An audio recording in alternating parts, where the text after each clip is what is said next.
So let's go back into the video.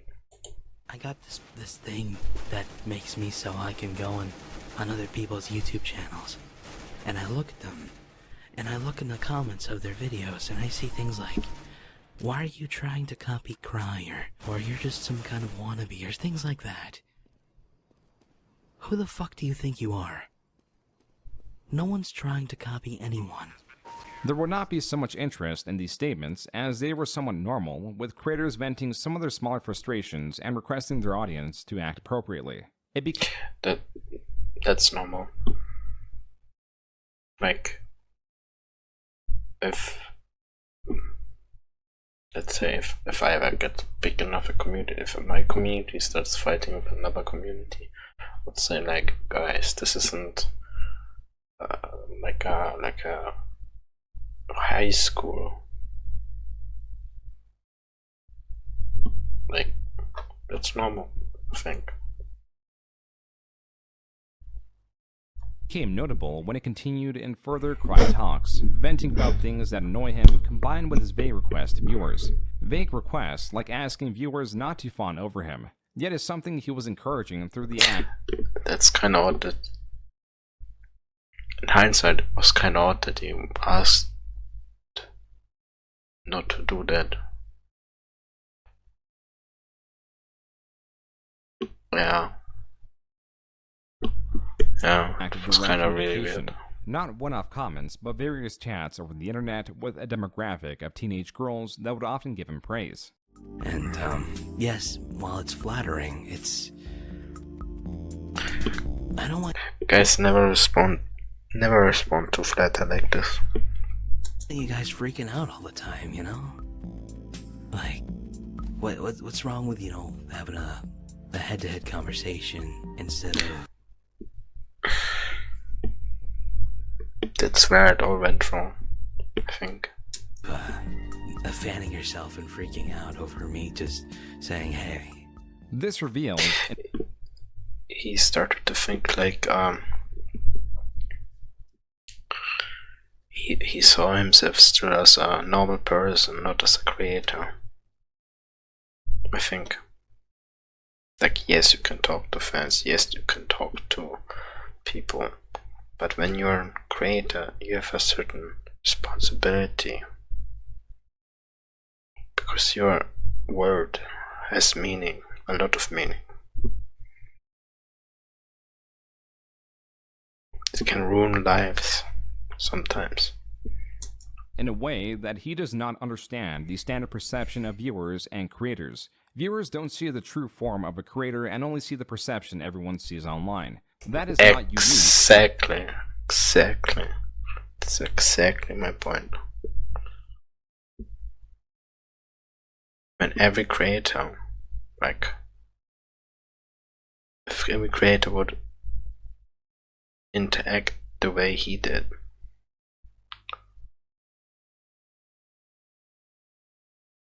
we wouldn't be creators. Kind of, like, because Me Too would have got him. No, not only Me Too, but allegations. There's a lot of weird stuff online. To any creator. There is an understanding here that is not the fault of the audience, but of Cryaotics. Let me reiterate this. Shut the fuck up. A game is meant to... Just cause you talk to a person, you don't know them personally. That's what most people don't understand. Played by people. It's not a trophy to be grabbed, called first like a jackass, and anyone who touches it afterwards is considered some kind of hack. You're on the internet because you have nothing better to do. You're bored. You need a time sink. Maybe you just got done jacking off and you still have another hour before your mother gets home. Sit there, shut up, and enjoy it. Don't sit there with your dick caught in your zipper over this kind of thing. This video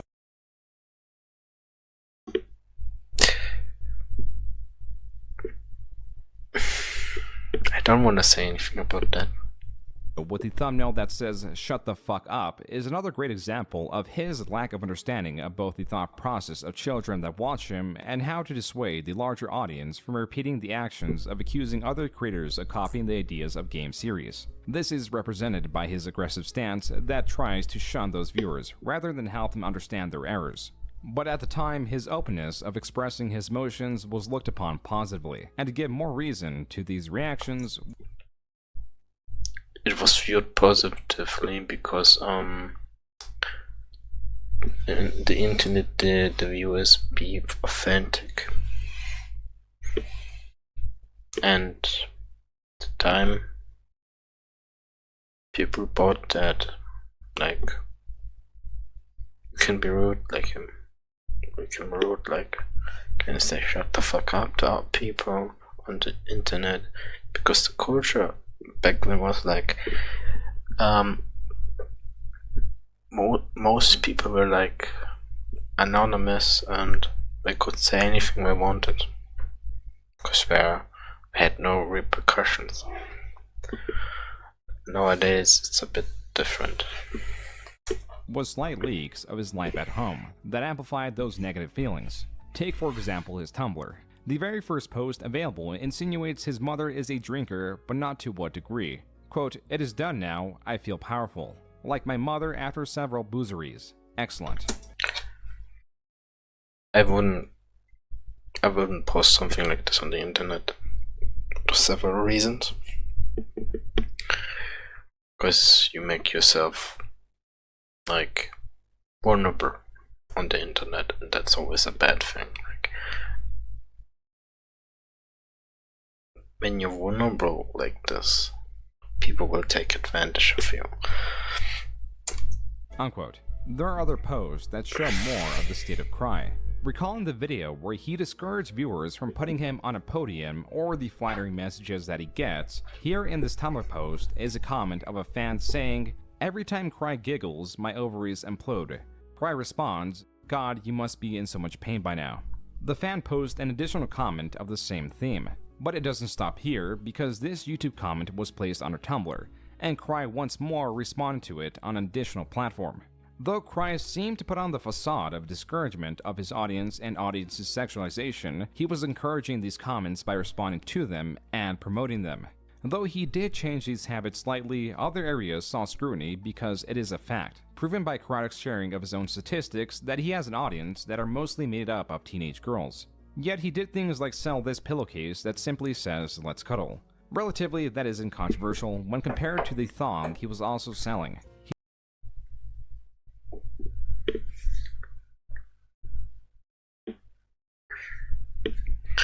I didn't know that. Damn.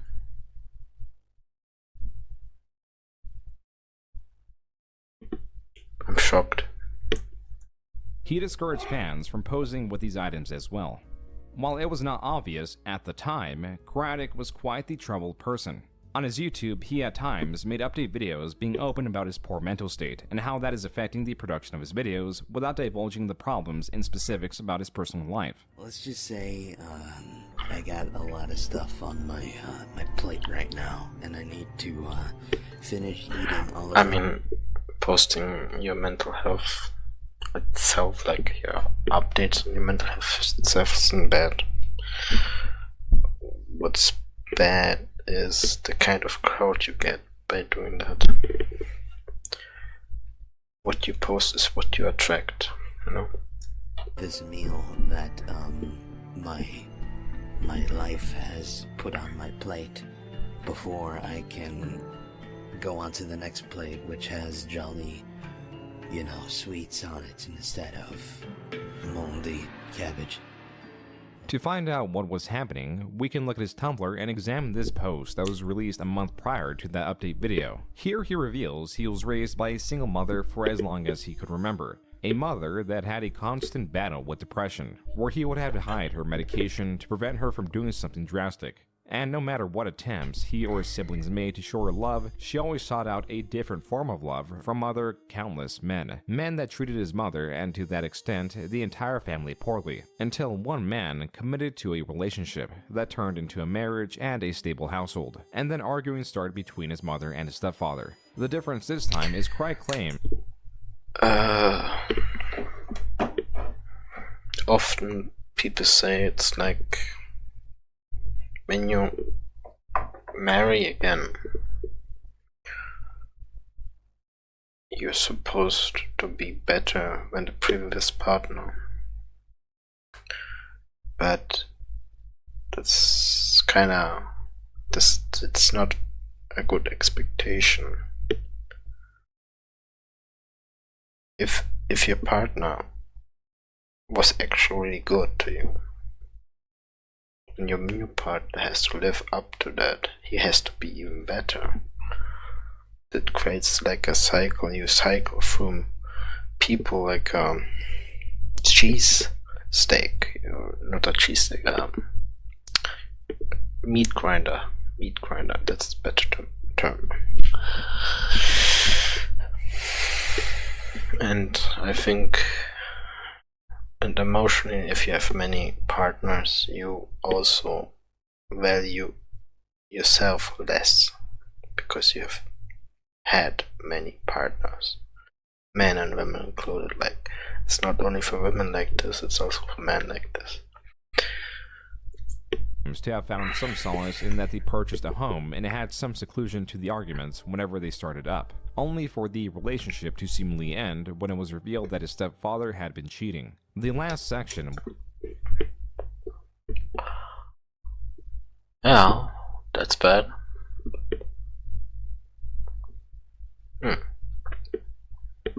Really bad.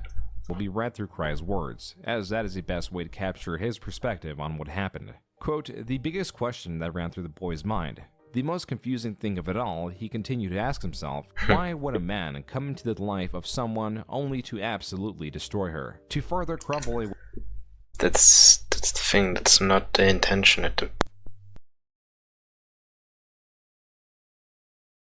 People meet and marry, but it's not the intention, that's not the thought process. It's like, we don't think ahead, like we have no concept of 5 years later how it will turn out, and that's often also affect the way people fall apart. Yeah. Woman's trust in men after being abused and mistreated by innumerable individuals throughout the entirety of her life. All the while, treat the boy like nothing was wrong, to joke around with him, to treat him like a friend, to befriend him, and let the boy begin to look up to him as the first father figure in his life, while you sit there and torment the only mother he has ever known. Venting status achieved. Sup. Unquote. These words can be communicated in a way of disbelief, and the dishonest... And I want to make something clear. Venting, that wasn't venting, that was like spilling your heart out. Venting is something quite different. When you vent to someone, you do not make it graphic, because if you make it graphic, you trauma dump the other person you are telling that.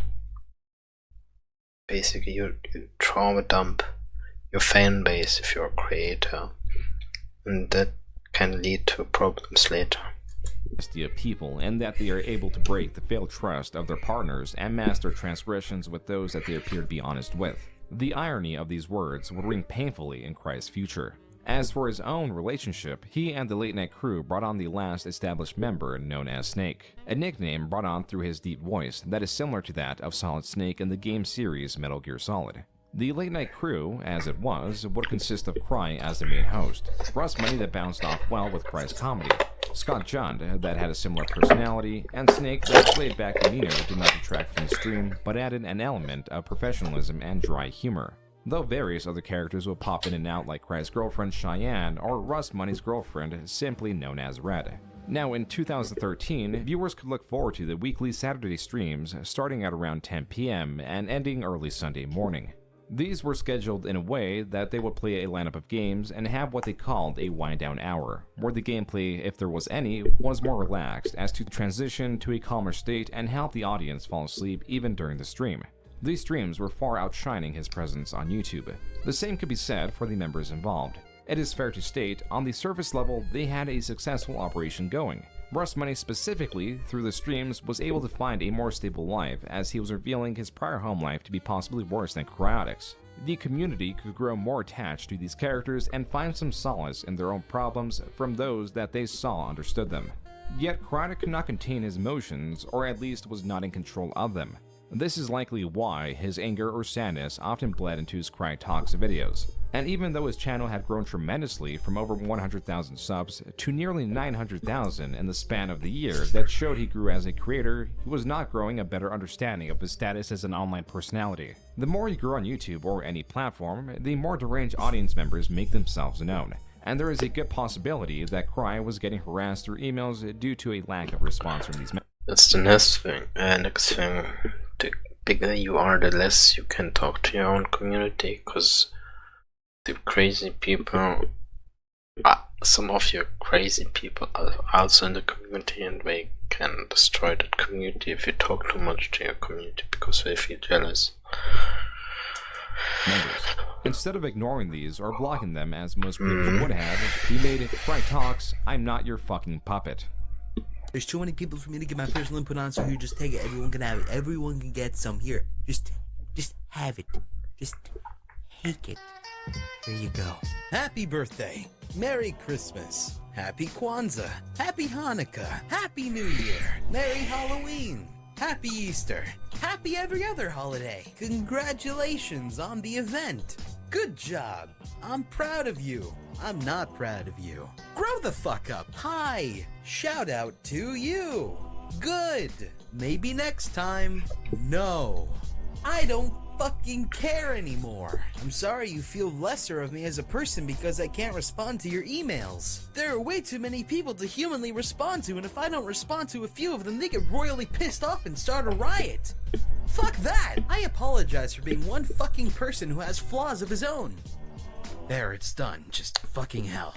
His increasingly aggressive venting to his general audience towards this supreme minority of users was worrisome. But little knew even only bits of how bad it truly was behind the scenes. This is the third question. Which of these do you consider cheating?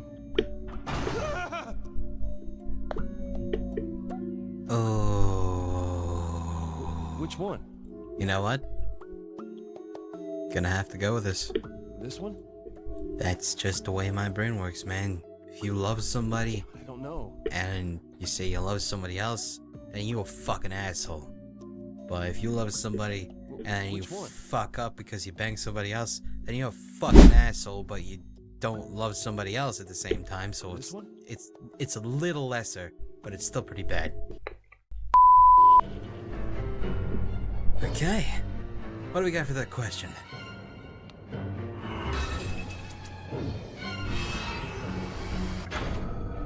Wow, really? Huh. I'm in the minority for that. I thought it would be opposite. Huh. Interesting.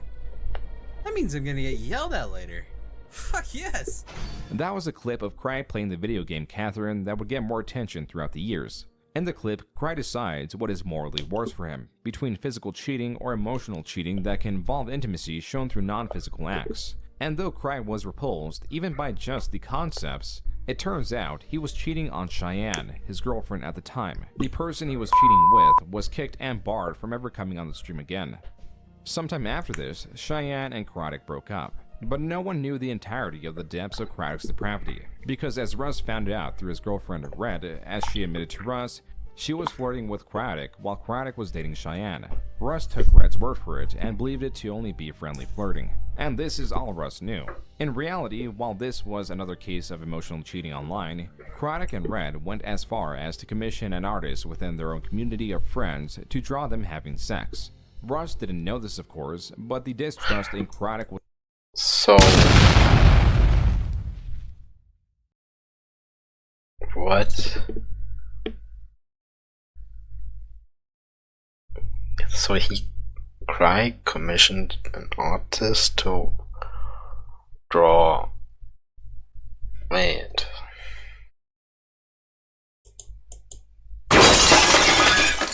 That would get more attention throughout the years. In the clip, Cry decides what is morally worth dating Cheyenne. Russ took Red's word for it and believed it to only be friendly flirting. And this is all Russ knew. In reality, while this was another case of emotional cheating online, Cryaotic and Red went as far as to commission an artist within their own community of friends to draw them having sex. Russ didn't. So, Red and Cryaotic commissioned an artist that drew them together to have sex.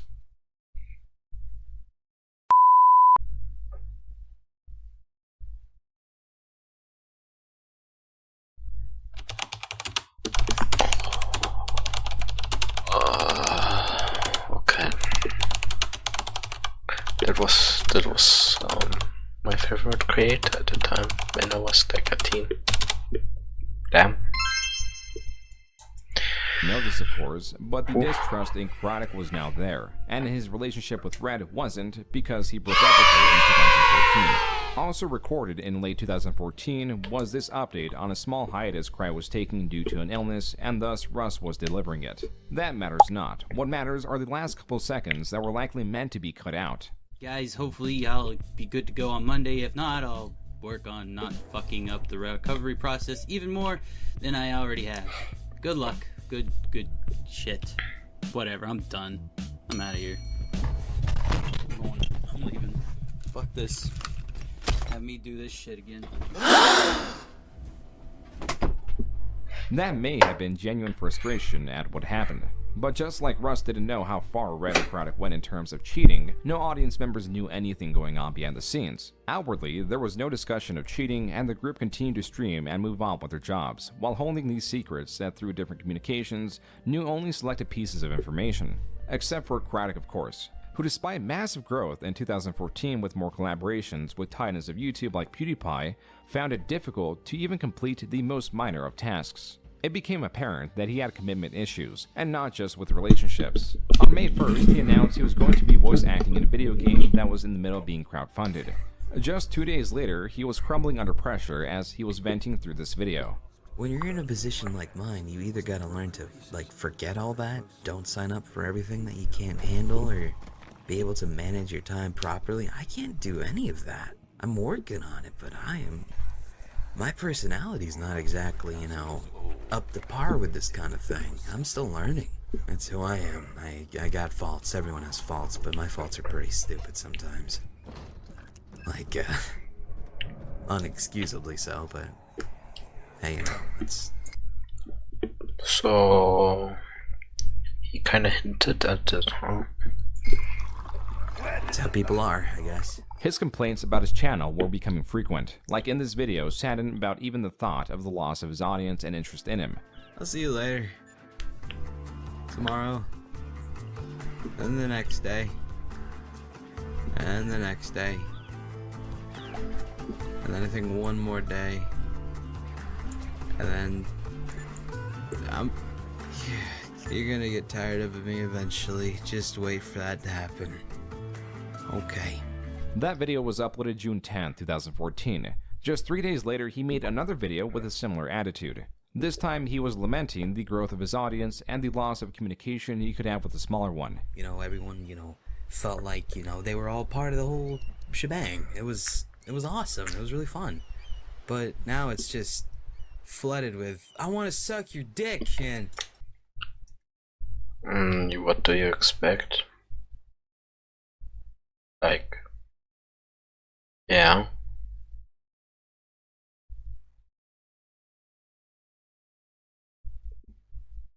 That's like life. I want to suck your dick too. That sucks, man. I appreciate you wanting to suck my dick, but I don't really want you to suck my dick. I just like, to hang out and shit, man. In this same video, he also revealed that he used to desire heavy intimacy.